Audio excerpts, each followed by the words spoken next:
നമസ്കാരം. വൃന്ദാവന സുധ എന്നൊരു ഭാഗം ഇന്നു മുതൽ തുടങ്ങുകയാണ്. വൃന്ദാവന സുധ. വൃന്ദാവനം എന്നുള്ളത് എൻ്റെ വീട്ടും പേര്. സുധ എന്ന് പറഞ്ഞാൽ അമൃത്.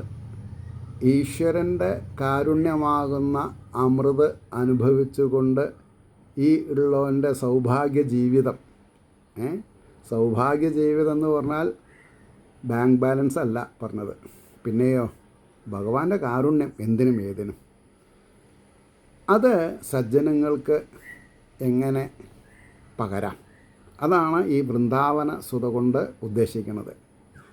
അപ്പോൾ അതിൽ ഭഗവാനെ ആരാധിക്കുക, മനസ്സിലായില്ലേ? അതിന് ഉള്ള കാര്യങ്ങൾ പറയണമെന്ന് മാത്രം. നിങ്ങൾക്ക് സുപരിചിതമായിട്ടുള്ള ടെസ്റ്റ് ആവാം ഇത്, എനിക്കറിയില്ല. എന്തായാലും ജ്ഞാനാനന്ദം നിറയ്ക്കുന്ന കമല അരിലതിൽ നിറയ്ക്കുന്ന കമലരി, അതിൽ നിന്നില്ല വേറൊന്നു തുല്യം.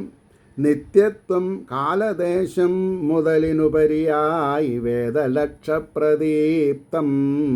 അവ്യക്തം നിൻ്റെ രൂപം പുനരൊരു ഞൊടി കണ്ടെങ്കിലോ മോക്ഷമേകും.